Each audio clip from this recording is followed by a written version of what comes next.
안녕하세요. 밴쿠버 전문 부동산 팀 미셸의 미셸입니다. 저희 오늘 오랜만에 모두 모이셨는데요. 에밀리님은 오늘 또 바쁘셔서 참석 못하셨지만 6월이 되면서 굉장히 부동산 시장이 활기를 띨 것 같아요. 4년 만에 처음으로 이자율이 0.25% 드롭을 하고 또 7월 들어서 한 번 더 떨어진다고 굿뉴스가 나왔잖아요. 거기에 맞춰서 이제 6월부터 부동산 시장의 동향은 어떻게 될 것이냐 저희 팀에서 훑어드리도록 하겠습니다. 자, 그럼 지금부터 바로 출발해 보시겠습니다.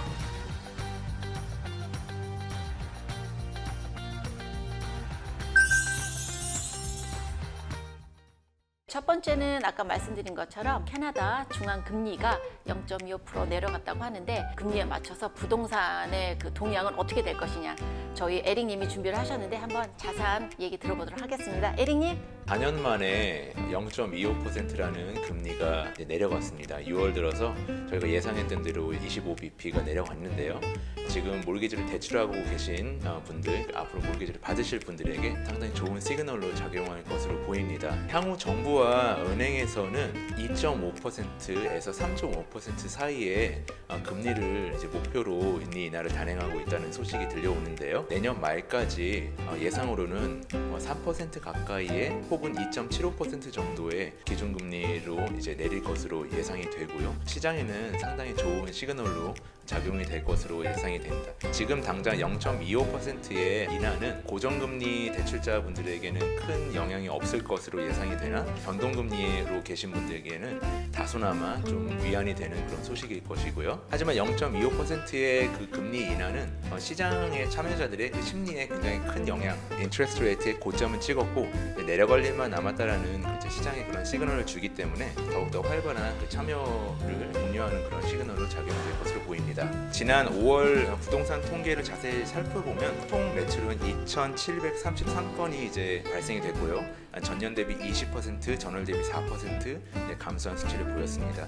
신규 매물은 전월 대비 11% 감소했지만 전년 대비 13% 증가했고요. 재고는 12,908건으로 전월 대비 7%, 전년 대비 39% 증가했습니다. Sales to Active Ratio라고 만약에 시장에 100채가 나왔을 때 몇 채가 팔렸냐라는 이제 통계를 볼 때에 단독주택의 비율은 17%, 그러니까 17채가 팔렸다는 소리고 타운홈은 29%, 아파트는 23%였습니다. 여기서 저희가 주목할 점은 가격은 계속적으로 상승하고 있다는 것입니다. 홈프라이스 인덱스는 전월 대비 0.5% 그리고 전년 대비 2.3% 상승한 121만 2천 달러를 기록했고요. 미디언 프라이스는 99만 8천 달러로 거의 사상 최고치에 근접했습니다. 평균 가격은 새로 갱신한 사상 최고치인 134만 8천 달러를 기록했습니다. 이번 여름 시장에서는 높아진 재고의 그 숫자와 금리 인하 속에서 구매자들이 잠재적인 기회를 이제 제공할 것으로 보이고요. 투자자들보다는 정말 실구매자들, 내가 가족이 있어서 실제적으로 이제 내가 지금 집을 사야겠다라는 그런 이제 실구매자들의 시장 참여가 더욱더 이제 활발해질 것으로 예상이 됩니다. 0.25%가 인하됐다고 해서 지금 당장 부동산 가격의 큰 상승을 기대하기는 어렵겠죠. 하지만 바이어들이 조금 더 컨피던트하게 시장에 참여할 수 있다는 장점이 있겠고요. 바이어분들께서는 치열한 경쟁 없이 내가 마음에 드는 물건을 조금 더 시간을 가지고 잘 살 수 있다는 그런 장점이 있을 수 있겠습니다.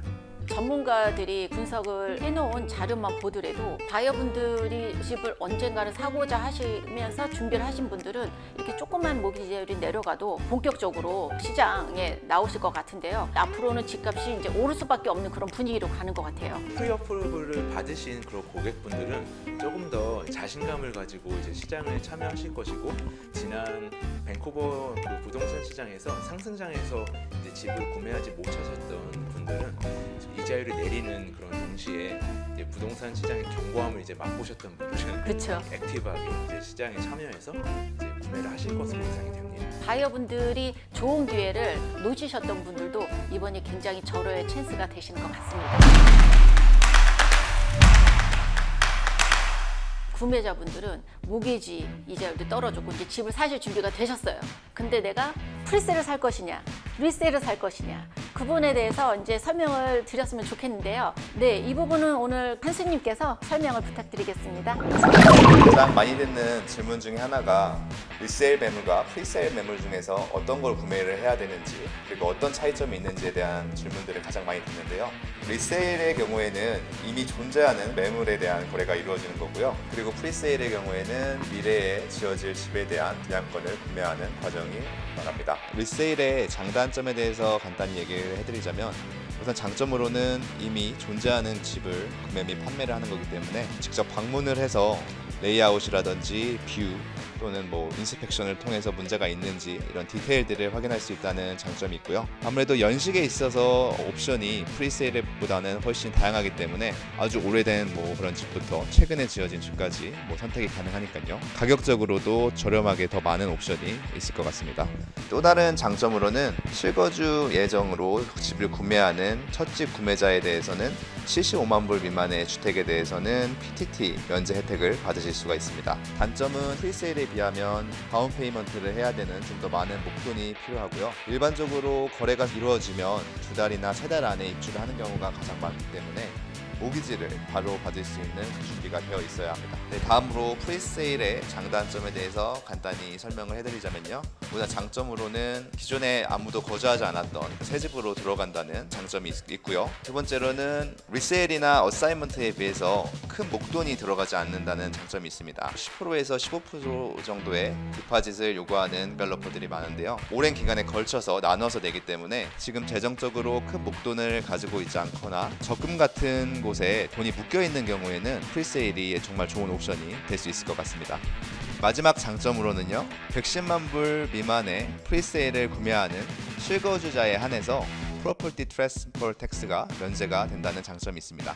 단점으로는 5%에 대한 GST를 등기 시에 납부를 하셔야 된다는 단점이 있고요. 네, 두 번째는 계약서에 전적으로 의존을 하다 보니 디테일한 부분을 확인하기가 어렵다는 단점이 있습니다. 제가 프리세일을 추천을 해드리고 싶은 분들은 큰 목돈이 아직 준비가 되지 않고 현재 모기지를 받으실 수 있는 상황이 아닌 분들, 예를 들어 2년이나 3년 후에 이직을 생각을 하고 계시던가 졸업 후에 취업을 2년이나 3년 뒤에 생각을 하시는 분들에게는 프리세일이 정말 좋은 옵션이 될 수 있을 것 같습니다. 또 이 밖에 전매라는 옵션이 있는데요. 최근 들어서 많은 손님들이 전매에 대한 문의도 하시고 질문도 하시는데 클라님께서 설명 부탁드립니다. 고객분들께서 전매물을 찾아달라 그렇게 해서 제가 메일을 보내면 간혹 이제 프리세일이 아니냐 헷갈려 하시는 분들이 계시거든요. 그래서 다시 한번 전매가 무엇인지 알려드릴게요. 셀러분들이 몇 년 전에 그 분양권을 구입을 하셨다가 그 분양권을 양도하는 것이고요. 그러면 그분들은 왜 전매를 하는 건가요? 이렇게 또 질문을 많이 받고 있거든요. 첫 번째는 현재 살고 계시는 집이 계시지만 투자로 구입을 하셨다가 시세 차익 얻어서 매매를 하시려는 분들. 두 번째 이유는 현재 레이오프를 당했다든지 인컴이 예전보다 낮아져서 모기지를 당장 받으실 수 없다는 점. 그리고 세 번째는 올해 특히 부동산법이 많이 바뀌었는데요. 6월 25일부터 시행될 부동산 자산 매각, 즉 캐피탈 개인이 법인이나 25만 불 이상의 시세 차익을 얻으시는 개인분들에게 기존 55%에서 67%까지 세금을 납부해라 이렇게 법이 바뀌어서 그것 때문에 매매를 하시는 분 이렇게 볼 수가 있겠습니다. 이제 전매를 샀을 때 장점은 무엇인가요? 첫 번째는 프리세일과 똑같이 새 집에 이제 이사를 하시는 것이고요. 두 번째는 새 집이다 보니까 2년, 5년, 10년 워런티가 있고요. 집에 문제가 있을 시 디벨로퍼에서 와서 이제 다 고쳐주는 그 장점이 있겠습니다. 세 번째의 장점은 신규 분양이지만 프리세일과는 틀리게 적게는 한 달, 많게는 몇 개월 내에 입주가 가능하다는 점이 있겠고요. 네 번째의 장점은 지금 현재 모기지를 못 받으셔서 이제 파시는 분들이 많기 때문에 좋은 가격에 이제 구매를 할 수 있다는 점이 되겠습니다. 마지막으로 다섯 번째의 장점은 홈오너로 입주 시 취득세를 면제받을 수 있다는 것인데요. 프리세일과 마찬가지로 1.1 미만의 집을 구입하실 시 취득세를 감면받을 수 있다는 점이 있겠습니다. 그러면 단점은 무엇인가요? 또 질문을 하실 텐데요. 그 첫 번째의 단점은 리세일과 동일하게 현재 다운 페이먼트를 준비하셔야 되고 모기지 승인을 받아야 된다는 점이 있겠고요. 두 번째는 프리세일과 동일하게 GST, 5%의 GST를 납부하셔야 된다는 점. 세 번째는 대부분 전매들은 디벨로퍼들이 온라인 광고나 MLS에 올리지 못하게 하기 때문에 직접 온라인 서칭을 할 수 없다는 점 믿겠습니다.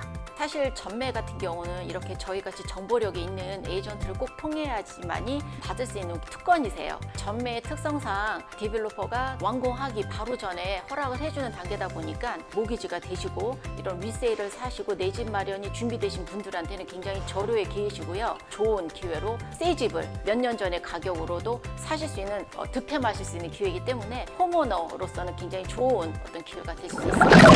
시점에 네. 이자가 떨어지고 리세일, 프리세일, 전매 모든 좋은 일이 많이 있는데요. 그럼 어느 지역에 투자를 해야 좋은 투자가 될까요? 이 질문은 하루에도 몇십 번씩 받는 질문 중에 하나인데요. 고객분들의 어떤 선호도가 제일 중요하고요. 아이들 교육이면은 이제 학군이 되겠고요. 직장에서 가까운 여러 가지 개인적인 사정 때문에 특정한 상황에 맞는 지역을 빼고 전체적인 역세권을 말씀을 드린다면 딱 이제 6가지로 제가 추려드릴 수가 있겠습니다. 메트로타운 지역, 그쵸? 버너비 사우스 쪽입니다. 브랜우드 지역, 버너비 노스 쪽이죠. 버퀴틀럼, 코키틀럼하고 노스 버너비 사이가 되겠죠.